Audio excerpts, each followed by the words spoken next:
Okay, so extinction, huh? Yeah. Seems pretty basic. Yeah. Right. I mean, even like little kids, they get it, you know? Like Yeah. you give a 1-year-old a plastic dinosaur, Right. chewing on it, they love it. Uh-huh. 2-year-olds understand they're not around anymore. Exactly. But you know what's wild?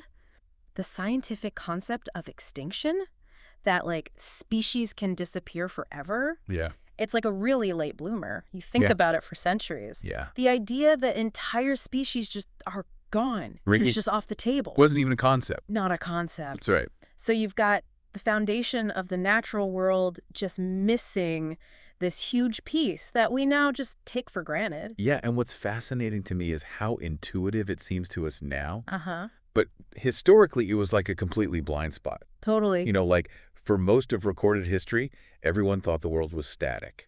It just was what it was. Unchanging nature. Right. Complete. And you know what's fascinating is today you brought a bunch of really interesting historical scientific writings centered on this discovery of the American mastodon. Right. And we see kind of this broader understanding of extinction that came out of that. Yeah. So we've got accounts of the early fossil discoveries. Right. And all the crazy ideas that people came up with to explain them. Yeah, the misinterpretations. And then how this guy, Georges Cuvier, Yes. really played a key role. Absolutely. And I think these sources really highlight that journey, you know, Yeah. from a world where like losing a species was unthinkable Right. to one where it became a fundamental part of Earth's history. Yeah, like a key to understanding how things work. Exactly. Yeah.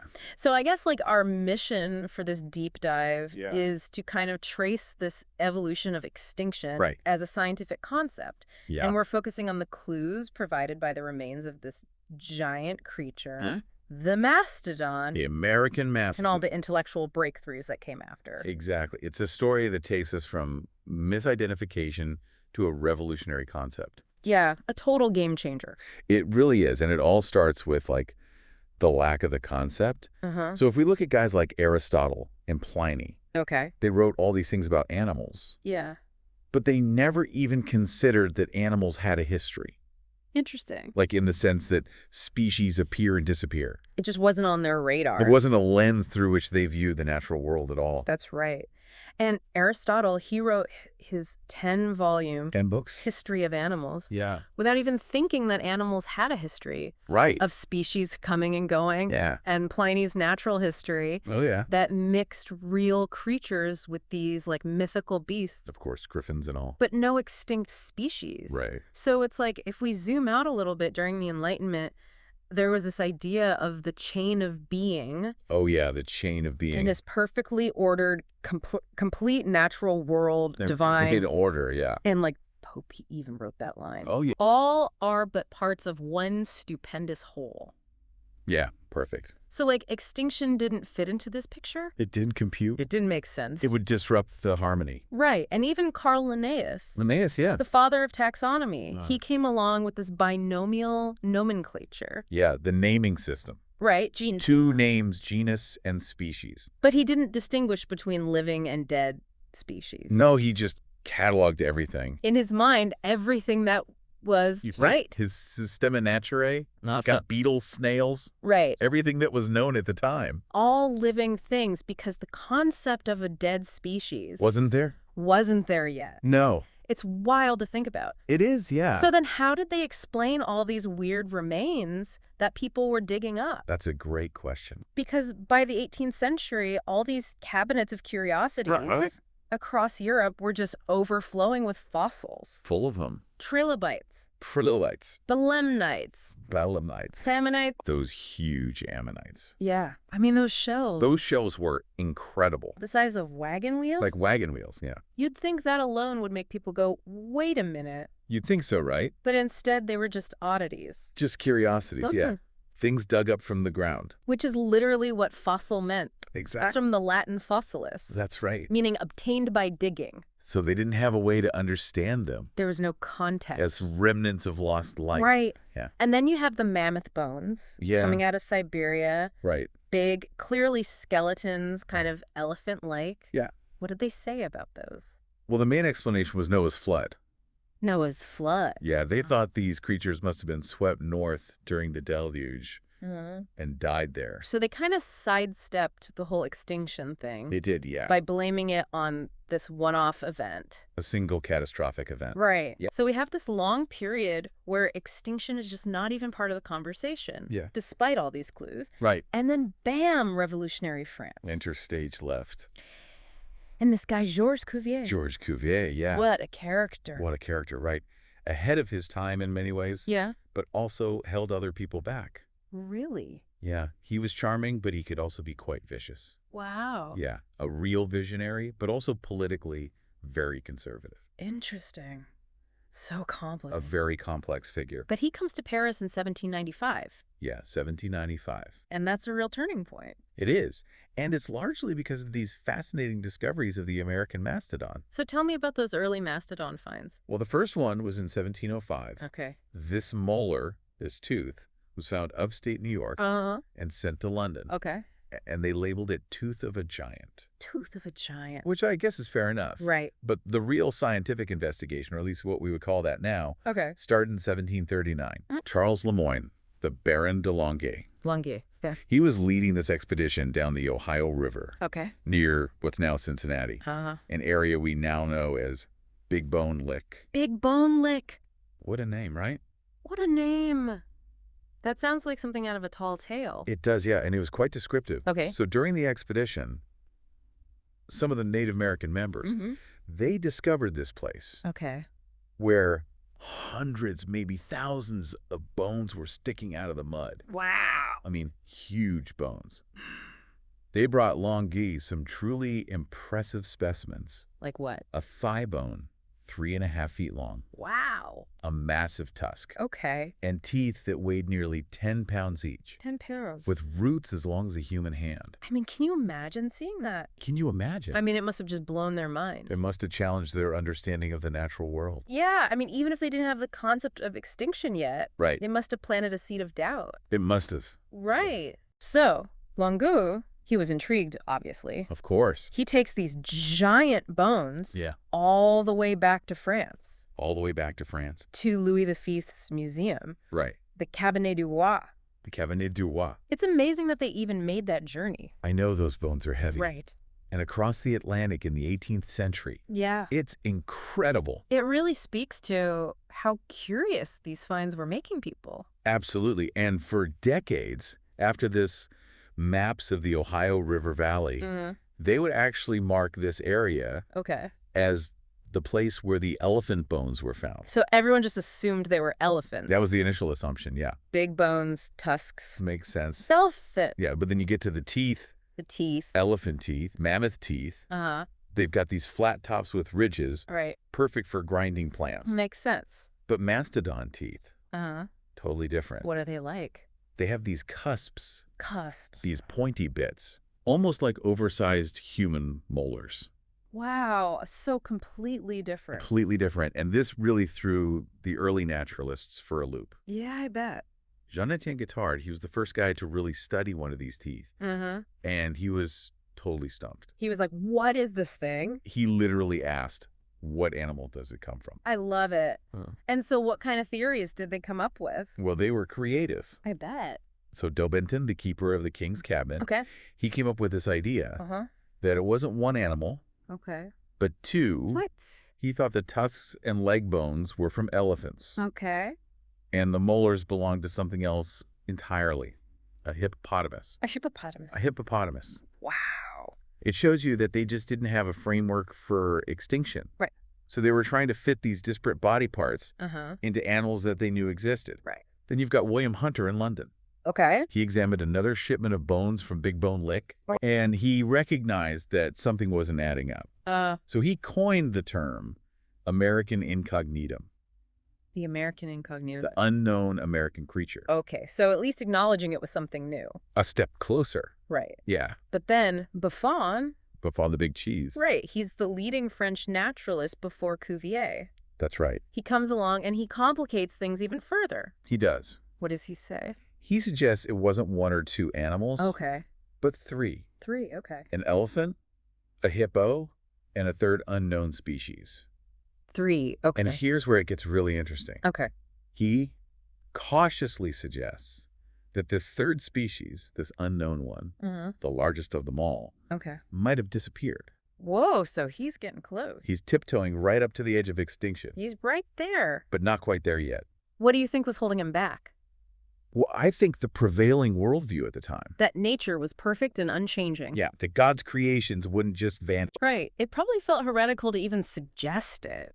It must have. And without a scientific explanation for how extinction could happen, it would have been really hard to embrace. Would have been a tough sell. Right. Yeah. And then, of course, you have Thomas Jefferson.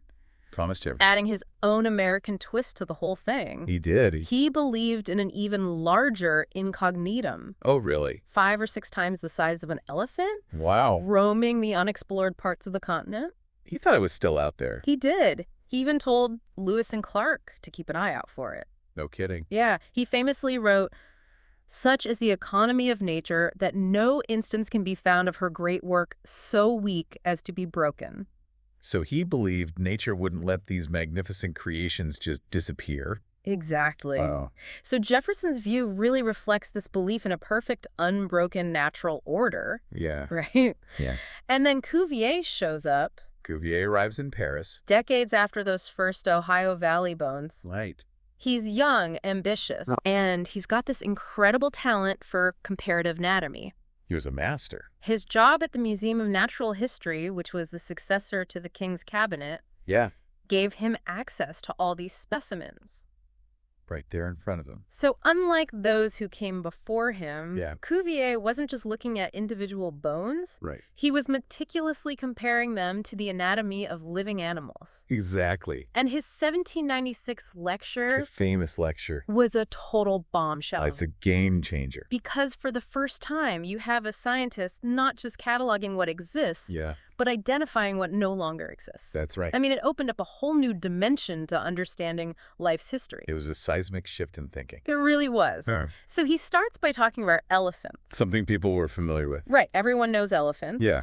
But Cuvier, through his careful study of their anatomy, especially their teeth, The teeth. he correctly identifies African and Asian elephants as separate species. 2 distinct species. And he famously declares, "It is to anatomy alone that zoology owes this interesting discovery." Anatomy was key. He saw the wavy ridges of the Ceylon elephant Right. versus the diamond-shaped ridges of the Cape of Good Hope elephant. Yeah. A key difference that was hidden until this detailed anatomical comparison. That's right. So right away, he's showing everyone the power of comparative anatomy. Exactly. And then he turns his attention to the Siberian mammoth bones, The mammoths. which everyone just thought were weird elephants. But Cuvier, after this really close examination, he concludes that their teeth were different too, Different from the elephants. belonging to another species. Yet another species. And then the big moment, The Ohio teeth. he says that just one look A single glance was sufficient to see that they differ still further. from both elephant and mammoth. And then he asks this crucial question: what has become of these 2 enormous animals of which one no longer finds any living trace? That's the question. That's the question, isn't it? It is. It challenges centuries of accepted wisdom Yeah. in one sentence. Powerful stuff. It really is. And he didn't stop there. He didn't. No. At the same time, he was looking at sketches Okay. of this giant sloth skeleton Okay. from Argentina. Yeah. The Megatherium. The Megatherium. And he had this fossil of the moss-strict animal. Okay. This huge jaw with these shark-like teeth. Sounds terrifying. And Cuvier, he correctly identified both of them as belonging to extinct creatures. Wow. So now you've got 4 extinct species. Okay. And he argues if there are 4, there must be others. I mean, that's a pretty radical proposal. It is, especially based on what seems like limited evidence to us today. Right. But he was seeing a pattern. Yeah. It was a paradigm shift. A little paradigm shift. He was imagining a dynamic history of life with species appearing and disappearing. It's the opposite of that static view. Yeah, exactly. That everything was just always the same. That's right. Wow. And the Museum of Natural History, where he worked, it became like a center for this new understanding. Right. You know, you visited Pascal Passy, I did. a proboscidean expert there. Yeah. And you saw those mastodon teeth. I saw the actual teeth that Cuvier handled. Amazing. I mean, it was incredible. What was it like? Tassi called them the Mona Lisa of paleontology. Wow. The beginning of everything. Wow. You could see the original catalog number painted on them from the 18th century. Yeah. All faded with time. And what were the teeth like? Huge, knobby, blackened. Wow. With these 4 sets of pointy cusps and thick, mahogany-colored roots. You could just picture Cuvier holding them, studying them, making his drawings. Totally. And you know what's interesting? What's that? Tassi pointed out that from an evolutionary perspective, those Mastodon molars, they're actually really primitive. Primitive. Compared to the teeth of mammoths and elephants. Okay. Which are more complex, plate-like. Right. Better adapted for grinding abrasive diet. So the mastodon teeth are kind of like an earlier model. Exactly. Interesting. But Cuvier didn't have that evolutionary context. So the fact that he was able to deduce extinction just from comparing anatomy, it's even more impressive. Even more impressive. Absolutely. Wow. Yeah. And Tassi showed me all these other specimens that Cuvier had worked with. Oh, cool. Pieces of mammoths, the Maastricht animal. Which is still there in the museum. Right. Even though the Netherlands wants it back. They want it back. They do. They want their mosasaur. They want their mosasaur. Yeah. And you know, Cuvier, he didn't stop at giant mammals. No, she didn't. He correctly identified that Maastricht fossil as a marine reptile. A mosasaur. Yeah, a mosasaur. And a flying reptile, too. Oh, yeah, the pterodactyl. The pterodactyl. Well, the very wing-fingered. Wing-fingered. Yeah. So news of Cuvier's discovery of extinction, this spreads like wildfire all the way across the Atlantic. To America. And then a nearly complete mastodon skeleton. Whoa. It's found in New York. Oh. And everyone's like, this is huge. Of course. Thomas Jefferson tried to get his hands on it. Jefferson wanted those bones. He did. But it was Charles Wilson Peale. Peale. The artist and founder of the first natural history museum in Philadelphia. Yeah. Who managed to get it. Wow, what a coup. He was a showman. He was a showman. I mean, he spent months piecing together this skeleton. Whoa. He even created the missing parts out of wood and paper mache. Really? Yeah. And his public unveiling on Christmas Eve, 1801. Wow. It was a smash hit. It was a sensation. And to get everyone excited, yeah, he had his servant, Moses Williams, ride through Philadelphia dressed as an Indian on a white horse. Wow. Beating a drum. What a spectacle. It was a total spectacle. And the mammoth, as people were calling it. Yeah, everyone was calling it a mammoth. It captured the public imagination. I mean, there was cheese mammoth bread, even talk of a mammoth eater. Mammoth eater. Yeah, some guy claiming he could eat a whole mammoth. Wow. It was a cultural phenomenon. It really was. And while all this was happening, the scientific community, including Cuvier, they were working to properly classify this creature. Yeah. And finally, in 1806, Cuvier officially names it Mastodonte. Mastodonte. Meaning breast tooth. Breast tooth. Why breast tooth? Because those cusps on the molars, they reminded him of nipples. Oh, interesting. Yeah, but ironically, an earlier scientific name given by a German naturalist, Mammut americanum. Mammut americanum. It's unfortunately kept the confusion between mastodons and mammoths alive. Right, because everyone thinks they're the same thing. Exactly. But Cuvier knew they were different. He knew the mastodon was distinct from both modern elephants and mammoths. Yeah. And his big book, Recherches sur les ossements fossiles de quadrupèdes, published in 1812. It really laid out all his findings. Before Cuvier, the number of recognized extinct vertebrates was essentially 0 or maybe 1. Really? And thanks to his work, that number jumped to 49. 49? 49. From 0 to 49? From 0 to 49. Wow. He became this massive authority. Yeah. Balzac even called him the greatest poet of our century. Wow. And said he could reconstruct worlds from a whitened bone. I mean, that's high praise. High praise indeed. Yeah. And Cuvier's work, it really fueled this craze for fossil collecting. Yeah. People like Mary Anning in England. Mary Anning. She started making these incredible discoveries. Right. Ichthyosaurs. Plesiosaurs. Wow. I mean, initially, even Cuvier was skeptical of the plesiosaur. Really? Yeah. He thought it was too bizarre to be real. It's a pretty weird-looking creature. It is. But all these discoveries and the growing understanding of stratigraphy, which is basically the study of rock layers, Yeah, like reading the layers of a cake. To understand what came first. Yeah. It led to another big insight. What's that? The history of life had a direction. Oh, interesting. Older rock layers, you had these creatures like giant reptiles. That weren't around anymore. Right, well, more recent layers, they had fossils of animals that were more similar to those living today. Wow, so you'd think that would lead naturally to the idea of evolution. You would think, right. Yeah. Or transformism, as they called it in Paris. Transformism. But here's another twist. Another twist. Cuvier, he vehemently opposed it. He did? He did not believe in evolution. He did not. Why not? Well, his idea of the correlation of parts. The correlation of parts. Was really central to his thinking. Okay. He believed that all the parts of an animal's body were perfectly interconnected and suited to its lifestyle. Makes sense. So think about a bird's wings and light bones for flying. Right. Or a fish's fins and streamlined body for swimming. Okay. He thought if you changed one part significantly, the whole system would fall apart. So gradual transformation would be impossible. It just wouldn't work. And he really went after Lamarck. He did. Who had these ideas about acquired characteristics. Oh, wow. You know, like ducks getting webbed feet from stretching their toes in the water. Right. Or moles losing their sight because they don't use it.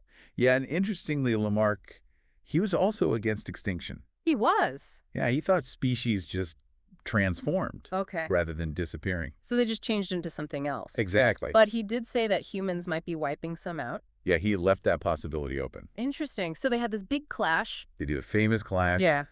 And it really comes to a head. Okay. When Cuvier examines this ancient Egyptian cat mummy. A cat mummy. A cat mummy. Wow. Yeah, he found it anatomically identical to a modern house cat. Okay. And he took that as proof that species didn't change over time.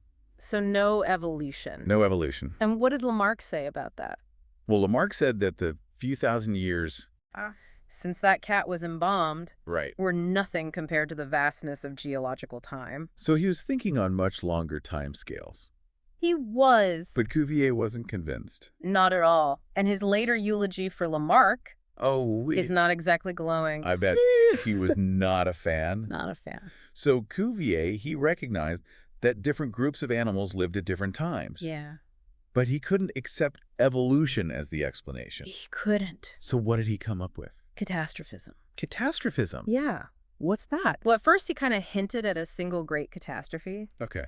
But then, as his list of extinct species grew, he started thinking that there had been multiple cataclysms that had wiped out vast numbers of organisms. Wow. He wrote that life on Earth has often been disturbed by terrible events. Living organisms without number have been the victims of these catastrophes. So like mass extinction events. Yeah, mass extinctions. And his reasoning was that the ordinary gradual processes we see today couldn't possibly explain such widespread disappearances. Right. They had to be caused by something sudden and violent. Something much bigger. And he even studied the rock formations around Paris. Yeah. And saw evidence of these dramatic shifts. Like what? From marine environments to terrestrial environments. Interesting. Which he believed were the result of these sudden revolutions on the surface of the Earth. Wow. And he linked these cataclysms to ancient myths. Of deluges. Yeah. Including the one in the Old Testament. Noah's flood. Right. And it's interesting. What's that? When his work was translated into English, especially by people like William Buckland, it was often misinterpreted as proof of Noah's flood. Oh, wow. Even though Cuvier was taking a more secular approach. Right. He wasn't necessarily trying to prove the Bible. He wasn't. Yeah. Of course, the scientific basis for his catastrophe theory, it's been disproven. Largely disproven, yeah. What he saw as evidence of sudden revolutions was actually mostly due to the last ice age and the slow gradual processes of plate tectonics. Right. But here's the thing. Yeah. His